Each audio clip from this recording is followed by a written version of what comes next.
introduction in Dutch, and then we'll switch to We are English. alive. Okay, hello everybody. Hallo. Hallo, hallo. Nice, ja, we zijn weer voor de 11e keer gaan we live. Ik ben weer in Dalfsen na een tijdje in Noorden te zijn geweest. Ja, we hebben deze week weer een gast. En deze keer doen we het in Engels. Een leuke gast die een mooi verhaal heeft. Dus ja, we gaan hem voorstellen. Maar ook even weer Bob verwelkomen. Ik ben er ook weer bij. Ook weer fijn dat Bob er weer bij is. En ja, ik zal je voorstellen aan onze gast. En we gaan nu switchen van naar Engels. So, welcome Ed. Thank you so much. Do you want to introduce yourself? Sure. Kick me if I go on for too long. We will. My name is Ed, and I'm a British documentary photographer. So at the moment, I go around the world photographing people who are living off grid. It's anything interesting, it's anything positive. I make a magazine called Positive Futures, and I've been doing this full time since September 2019. But the first Positive Futures came out in 2005, and I was inspired by yurts and teepees in a community in South Wales in Britain. And then I've always come back to this, simply because I live parallel to what I'm photographing. I'm living off grid too. I live in a tent all year round. Nice one. Cool, yeah. Oh, we'll show your. Let's put this. This is the. Yeah, maybe I can show it before the camera. Yeah, you can show it. Great. This is Positive Futures magazine. That looks really nice. Yeah, it's evolving all the time. The first one was designed by a tutor who taught me graphic design back in the 90s, and the cover has changed a little bit, but it's growing all the time. It's getting better and better. So this was the first cover, which had PF, Positive Futures, up there. Yeah. And this was, each magazine has a main story, and the main story in this was about Alaska's remotest family. So we started with the most powerful story. Nice. And yeah, it's great. This became quite a big international story. The BBC used to publish my work about 16 times online. They have a photo gallery called In Pictures.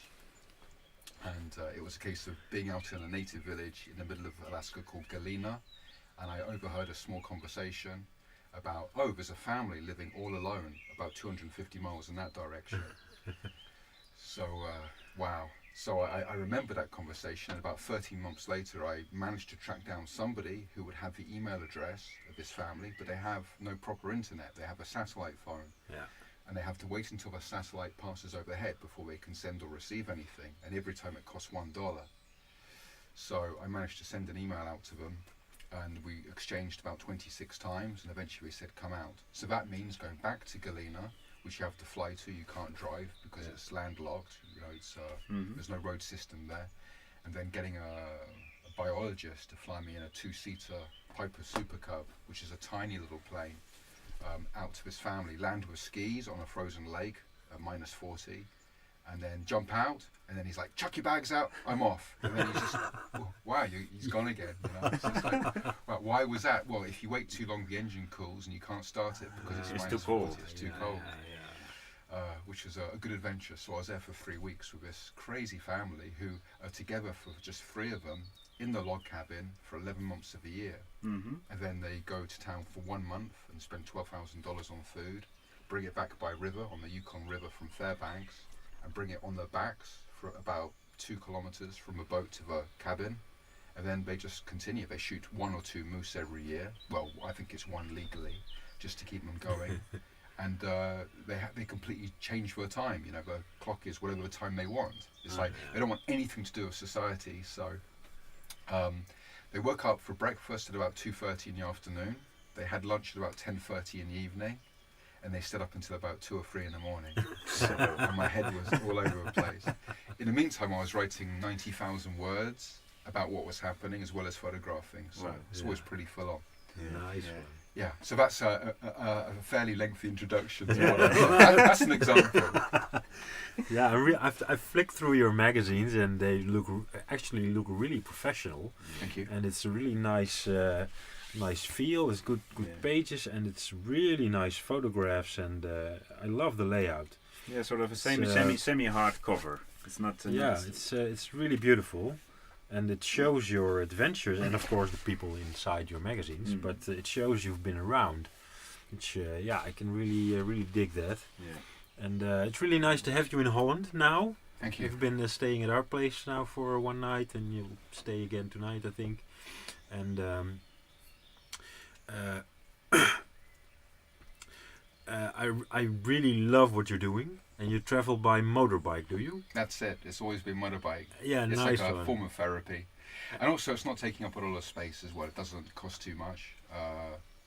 So it's living off the back of it, and it's quite difficult. But after many years, I've got it down to an art now, a fine art of how to do it. So it's like Zen in the art of motorcycle maintenance. It's like Zen in the art of being a photographer, and it's quite hard sometimes, but it's really worthwhile. And it keeps it simple. Yeah. And also I'm not using too much fuel. Yeah. I did think about maybe using a horse, but I get too attached to animals. Yeah, I can imagine. And with a bicycle, I will never get anywhere. So for now, I did a piece once about electric motorcycles in California, and I was given a journalist's bike, and it blew my mind for 2 weeks. So I don't know. At the time, I thought electric was the way, but I'm really upset by how they're using mining. It's just taking too much out of the ground, lithium, these batteries. So I think actually at the end, I concluded it was similar to fossil fuels. It was kind of like even. Yeah. Well, electric could be the future, but the way we produce the electricity right now is horrible. Because we want to change from coal and gas and oil to electric, but we need oil and gas and to make electric, and there's a loss when you make something electric, and then like it's easier to, if you burn fuel in an engine and and you use it right away to move ahead or create warmth, is the most efficient way of burning. Because if you burn fossil fuels and then put it in a net and transported it to you have so much loss that it will never, the way we produce electricity now, it will never be more effective than just burning it in your engine right away.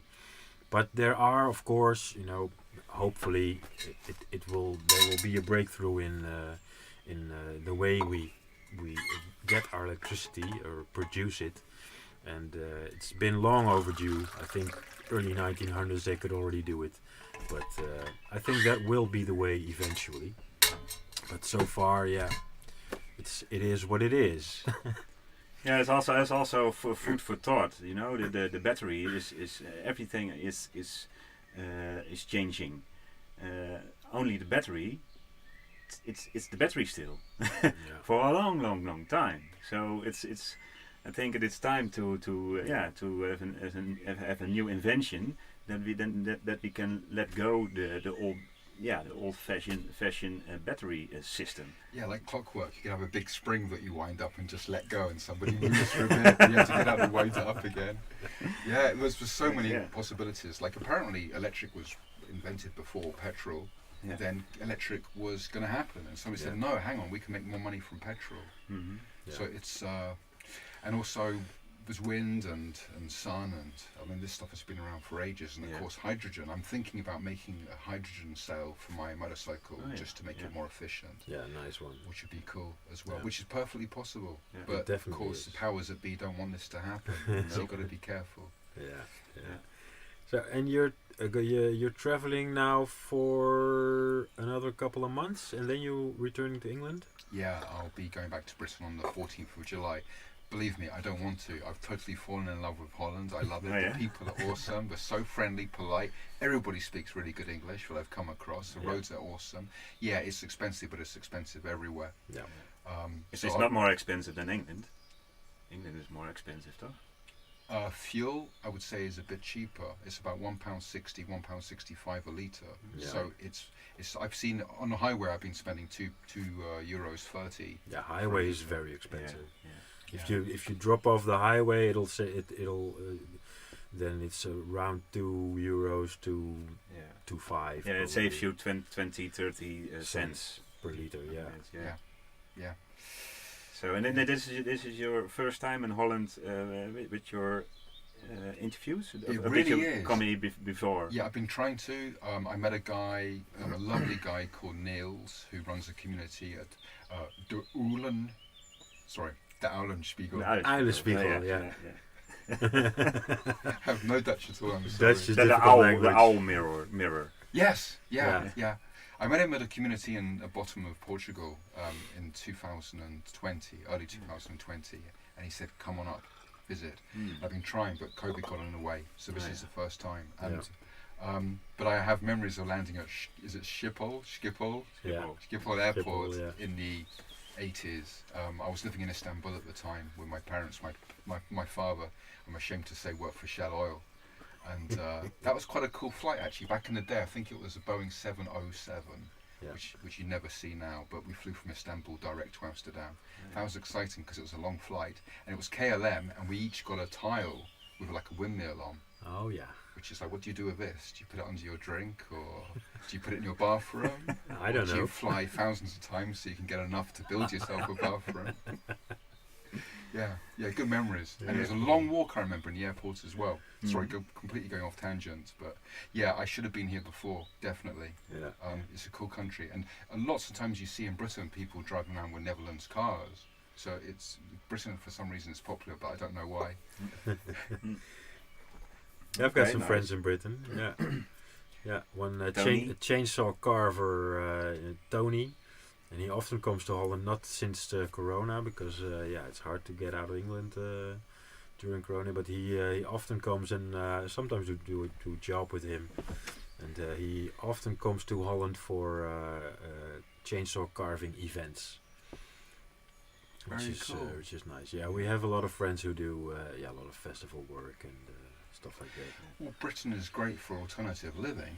I mean, because of COVID, I just went around and around. I wasn't allowed to travel. I really wanted to go back to the States where I've got a visa. And I feel like I've overdone it. So it's nice to have a break and come to Europe, which is definitely different as well. But it's the same vein. And Britain, there's lots of people now living off grid, doing exactly what you guys are doing. And it's a great pleasure to meet both of you for what you're doing, and you're exactly the kind of guys that I'm documenting. So it's nice how it's working both ways, but I very rarely get to speak in front of a camera or a microphone. Yeah. I don't think it's what I'm best at all. Just like, well, I can talk behind great, well, thank you. Talk the hind legs off a donkey. So, and you told me when we came here that there's a big bookshop or book outlet that maybe is going to take your magazines in their collection? Yeah, today actually all of my magazines arrived from my previous distributor to Magazine's biggest bookshop, which is called Magazine Heaven.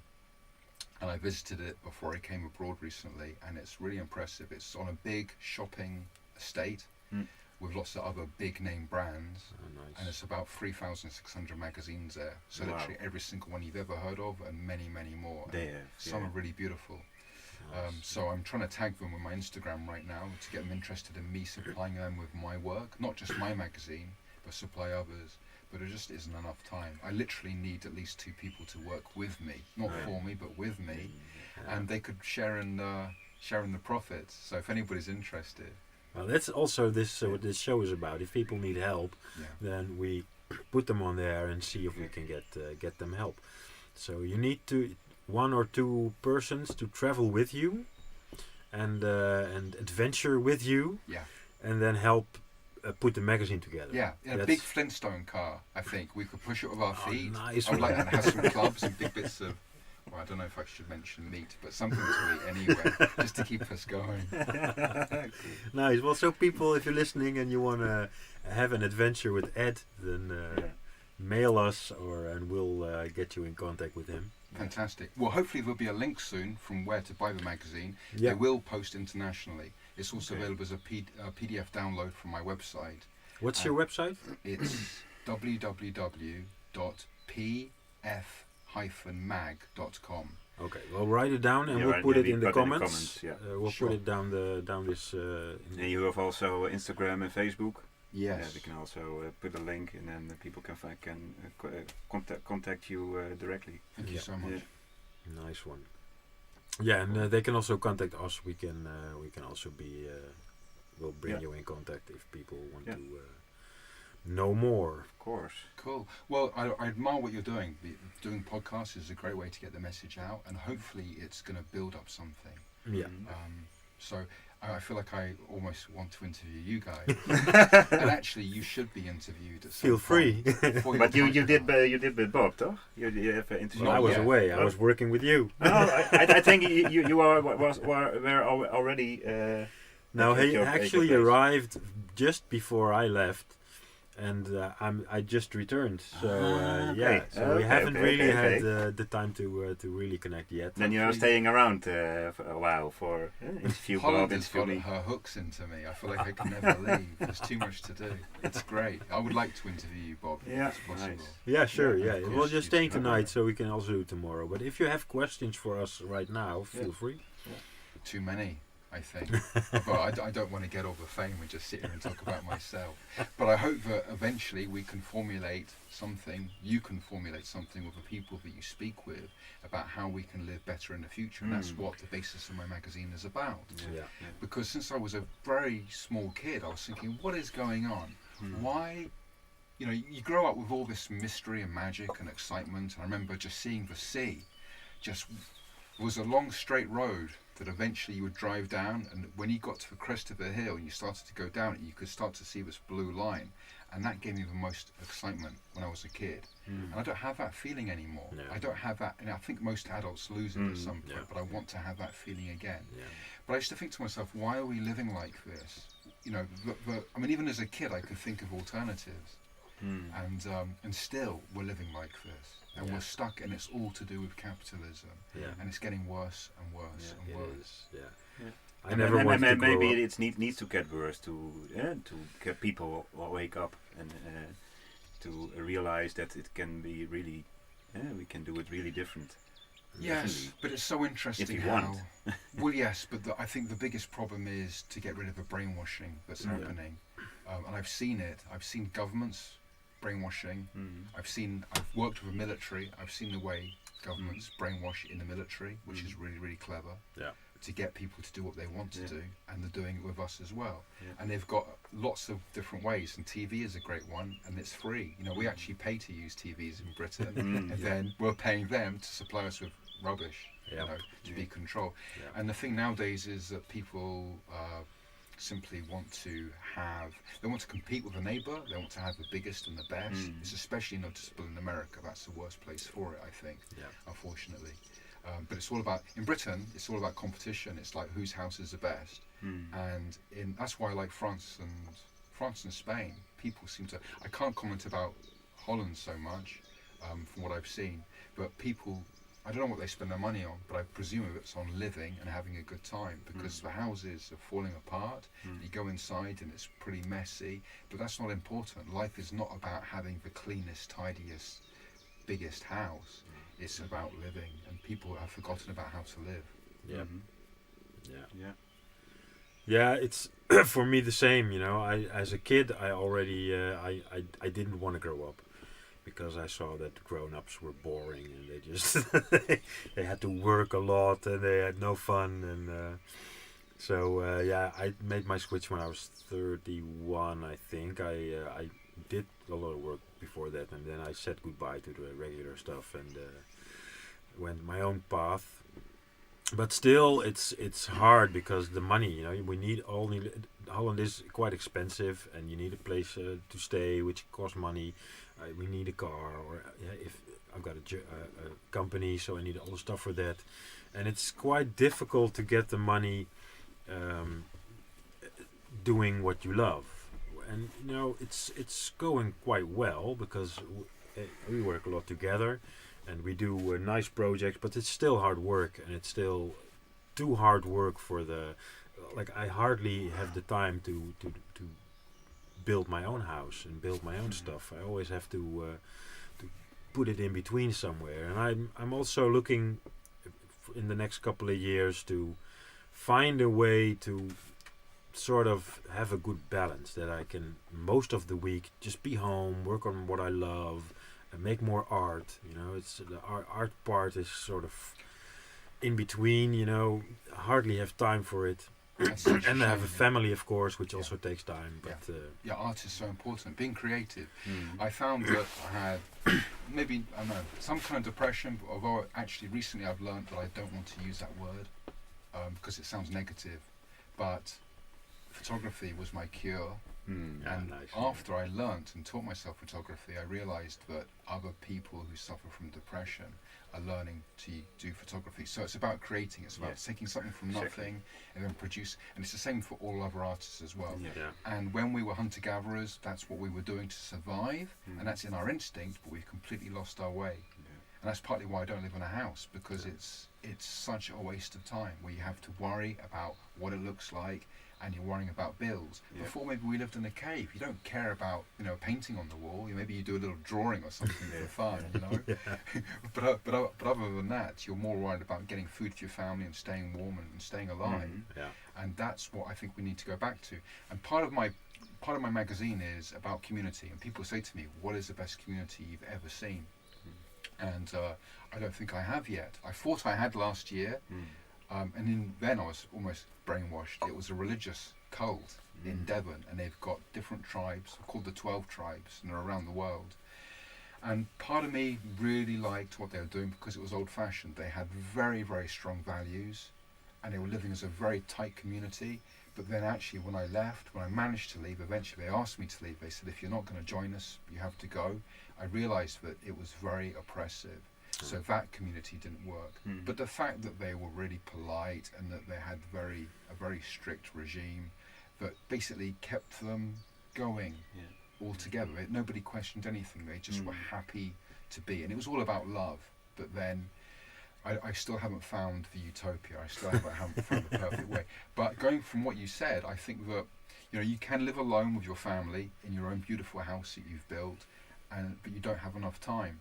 Now, I think that if you could have humans in the future who could live in a community all together as worker bees, but not have to be so frenetic as worker bees, not have to be so frantic and living for such a short time, but just take your time. So perhaps have somebody doing a couple of different jobs only, and that's all they do, but then it can be interspersed with being creative and having time off. So maybe they work for a week, and then maybe they have 1 week off. And then in that time, they're building something. They're building houses, or they're doing the heating, or so everybody has their own part to play. And then you get rid of money. There's no money at all, and then there's no jealousy, and there's no one-upmanship. And anyway, that's just one idea off the top of my head. But I'm interested. I'm seeing all these breakaway groups forming their own communities right now, and they've all got their dreams, which I think is fantastic. You know, you have to do that. You can't. You know, if you want to have a better life, then you need to break away from society. Yeah, and I think that is an important thing what you are saying now. Yes, is to break with the old programs. Yeah, but I told you outside before we started. When you want to start set up something new with an old program, then you create the old and then maybe a new jacket. But in essence, it is the old way. And it is also the same with do you want to change in your life? Change and make some changes in your life. When you are doing the same the whole day, don't expect change. So that I think to break with the old, that is the most important key, and that's also the most difficult one, because our whole lives are built on those programs. So and when you lose them, then you are don't you have any programs in the beginning. So you need to find new new programs, what you making your own. You find out your own programs instead of the programs you are given by the system. So and that is the way I went also a few years, and I went out of the system without paying taxes and without a driver's license and without anything, to feel how deep that system is in me, how deep the old programs are part of me, and where I am living from. And I found out that when I did that, the first year it was the hardest, then all the anger came, all the feelings, all the emotions about what I had. What I had on that old programs. I wanted to lose them, but when I choose when I choose to do it, then I felt how deep it is inside me. And it's all the old ideas and old habits and old stuff. And yeah, for me it was 1 year. It was really hard to feel all that feelings and see all the patterns and all the old habits I had. Why did you come back? I didn't come back. But doing it. I'm still doing it. But I felt on a certain moment I felt okay. I did my work inside. Now I can take a driver's license again and a passport, because I don't have any emotional or any connection with it. It's only a piece of plastic or a paper I can show, but I don't identify it. Yeah, I don't identify with it. So I have it, but for me it's empty. it's only a number or a piece of plastic. So, but I think a lot of people have a certain identification with that number, with that. That's another part of it. I mean, there's a myriad. There's a millions to do with what's going on. But basically, we've invented too much, and it's clogging our brains, and there's too much to think about. And really, we're not living our lives as we should be. We're not living full, complete, happy lives. And recently, I've been comparing ourselves, humans, to animals all the time. And I look at animals, I think, well, we look the same. We've got eyes, noses, ears, lungs, hearts, legs, whatever. We came from the same cells. But they're still doing the same thing that they've always done. Yes, they're evolving too, but they've got patterns.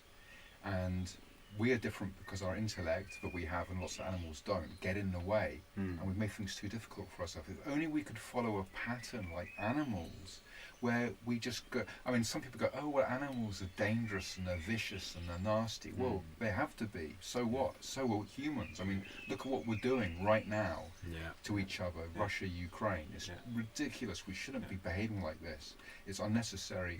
And it makes me very, very sad. So also, and is that the same? What you're saying is animals live from their instinct, and that we should live from our intuition more. Well done. Yeah, Exactly in right. short, in essence, Completely. Yeah. And when we live from our intuition, then there's also the magic and the spontaneous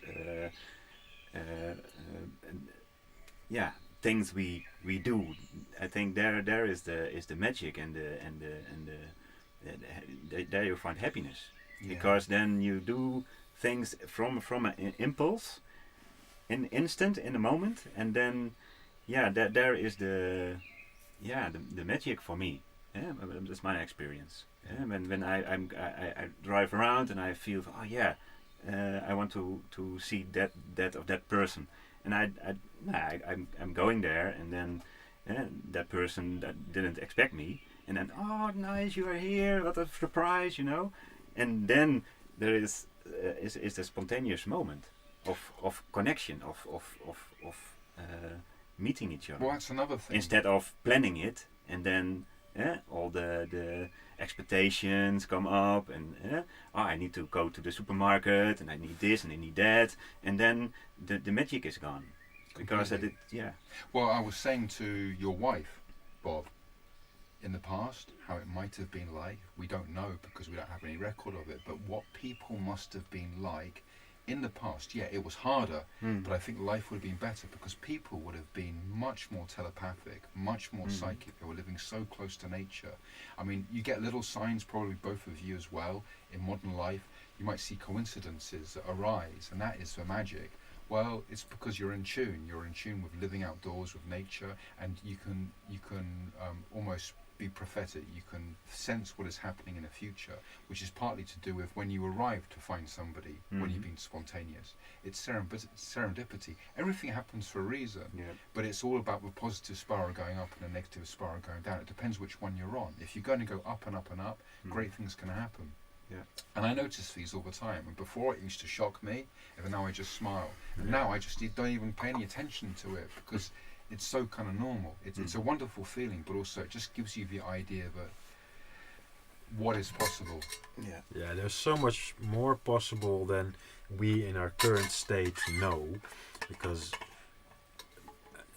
when I was in Australia, I was really connected to nature, and when I've been back now for 12 years, and the people around me in Holland doing all their things, and you sort of numb down a bit more. But I used to have a really good connection with the magic and spontaneous stuff. Coincidence didn't exist. It's all if you put it out there, almost instantly it comes back.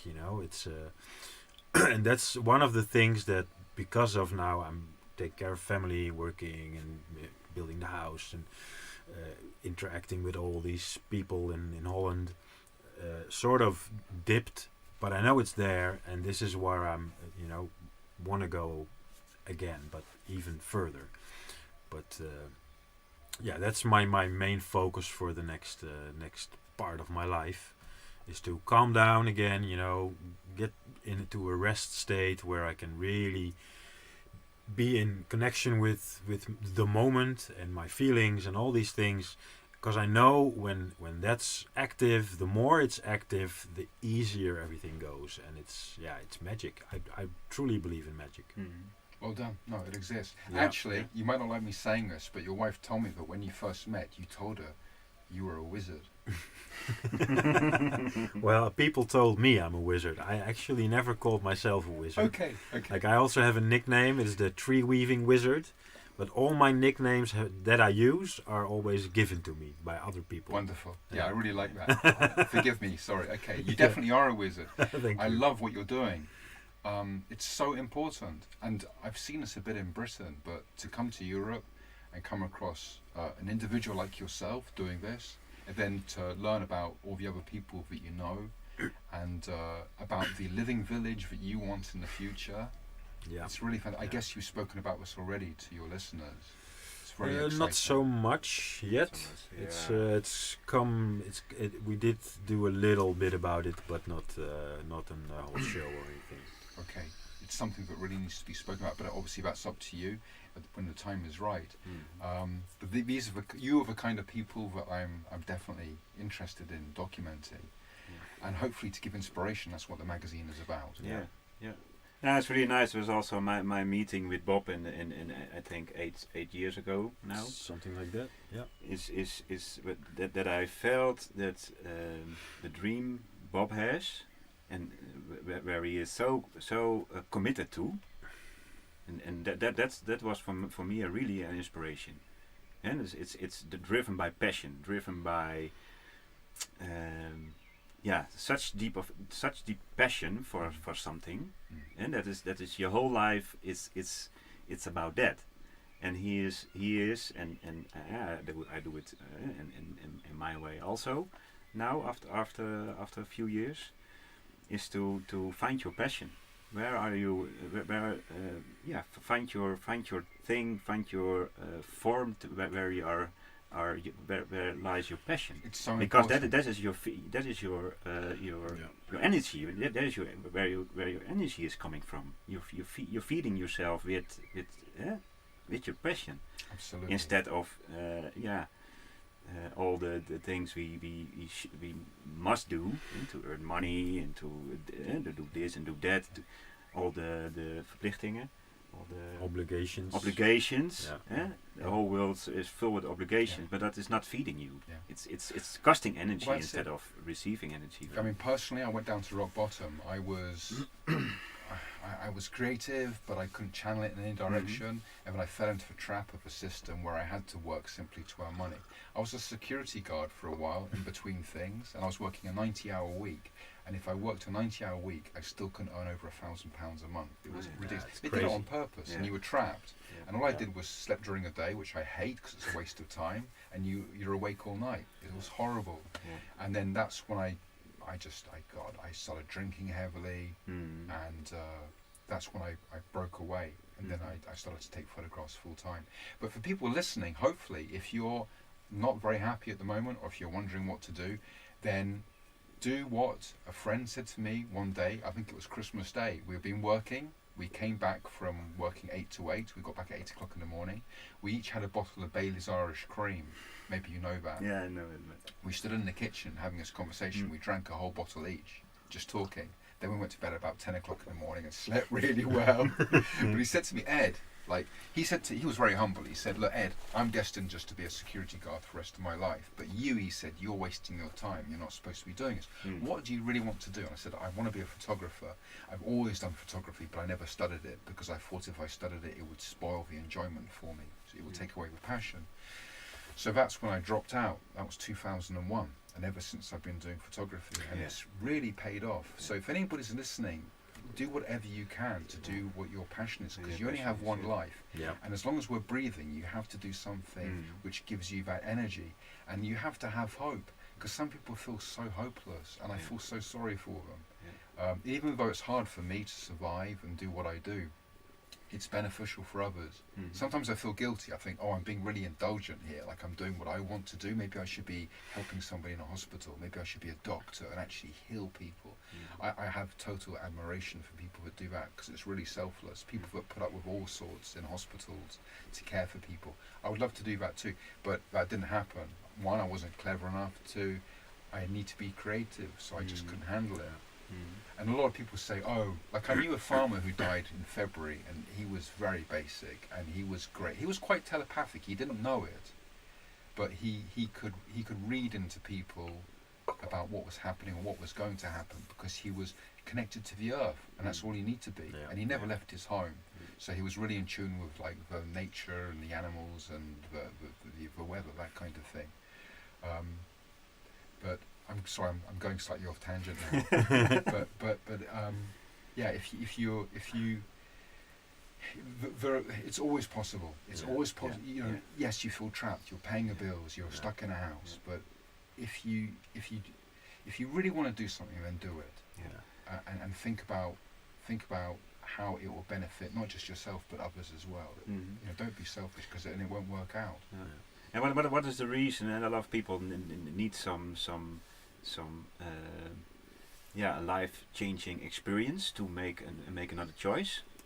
To near-death experience, or a bad disease, or lose your child or something. A lot of people need that still, instead of well, it's the awareness. Like, people are not really aware. They're in this program doing what they've taught and just repeating what they program, and a shock moment can make you realize that you're alive and that you're gonna die.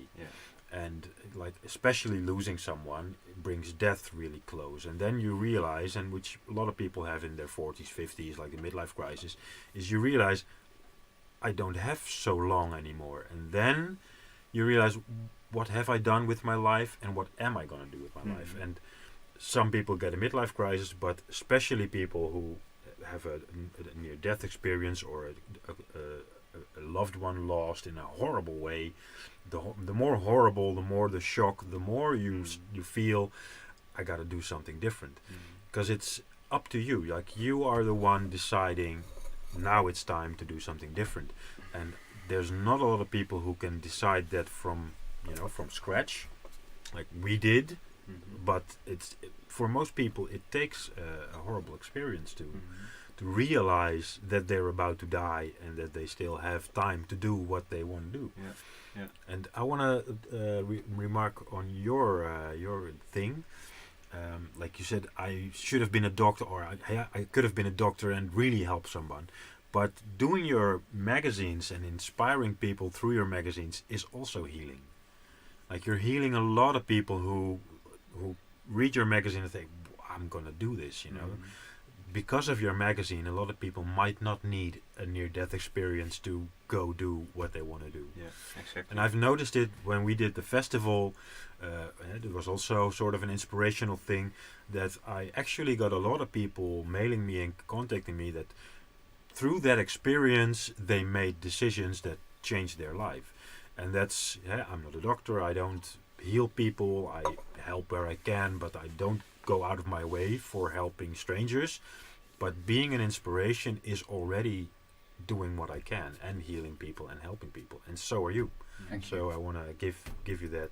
Thank you so much, Bob. I really appreciate that. Yeah, it works in all different directions, and you're definitely giving me some energy to keep on going. Yeah. And I just remember what I was going to say about the farmer. Forgive me. He was a good friend for probably 40 years. I knew him since I was a small kid, and he was caught in the system. He would say to me, music and art should be banned. It shouldn't exist." And it's like, well, why do you say that? He said, because it's just a waste of time. And he was caught in that trap of having to make money. Yeah. Everything was about money. About money. It's a shame. So if we can get away from that, I know it's hard. If you're in a system, which we all are, you need money to survive. I've met some people who are almost doing it, who are growing their own food, but you always need money for something, and that's a shame. But I think the ambition we should all have is to get away from it as far as we can. And I think the cure is find your passion again. When when you are passion driven in your life, that I think that is the cure. Because you need, I think, instead of stopping something, to be busy with stopping something or and to relive something, I think that is not the way. I think to find another way, and then that other thing, will fall automatically. Be real. Be real. If passion is real, and it shows, excitement is real. Love is real, and if it's real, you can see it in people. You can see it in their eyes. You can see it in the way they, and it can also bring money. Money is just a thing. Like it can bring happiness, and if you're true about yourself and you show it and you radiate, then anything can come your way. And if it's money, it's money. If it's love, it's love. If it's a house or a place or whatever, and that's something that if you have a passion, things become real. And I think that's the main thing that we need to find again. That who are we really? And what makes us tick and what makes us go.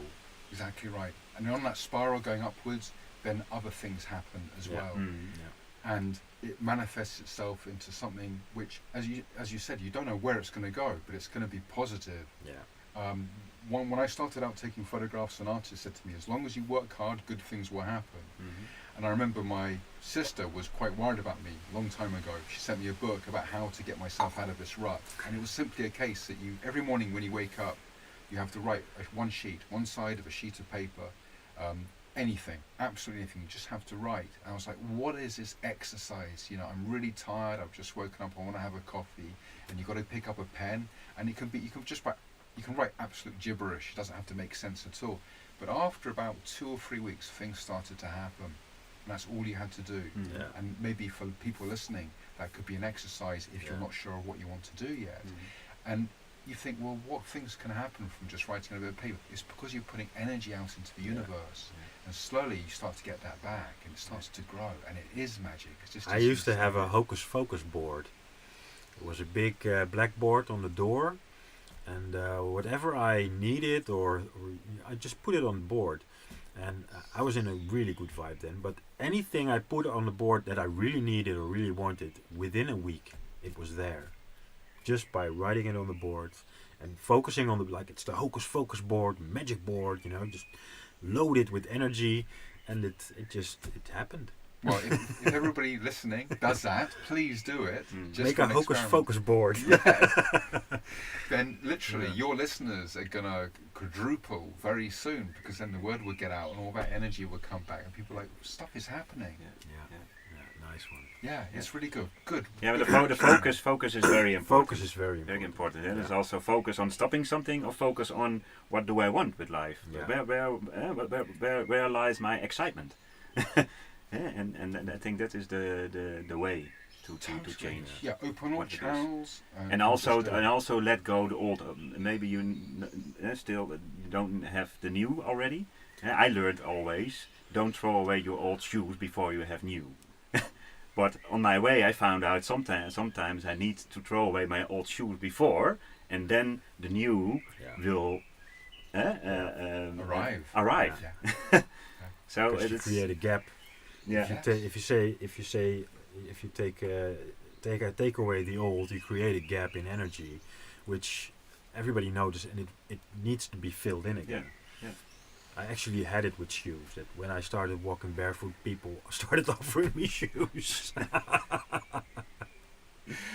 Yeah. That's I great. think we're sort of quite along the line of going to the end. 45 minutes. Yeah, so that's I think good. we can now. Slowly. Maybe you want to have something what you would like to share with us. What you That's thinking funny. maybe this is. That's what I always ask people at the end of my interviews. Is there anything else? Because sometimes I might press stop on the record and they'll be like, it was too late. Yeah. Most people actually say to me that people should just be open. They should just try and live a different way. I mean, there's many things I could say about specifically living like this or doing that. But you just have to take that one first leap of faith. And mine was to stop being a security guard and stop renting a room from my friend and just go. Literally, I went out into the world with a backpack, and that was it. And that's where it all started to happen. Yeah. I'm not saying to people give up their homes, but I've met people recently who have sold their homes and have taken that jump with big families, and they're going to live alternatively. And it's such a gamble, but it's not at all. And take your inspiration from going out into nature. Just spend much more time in nature. If you're fed up, go for a long walk. It really clears the mind. And get with like-minded people and enjoy yourselves and sit around a fire. Have a fire as a focus. Yeah. Because that brings a lot of magic and energy as well.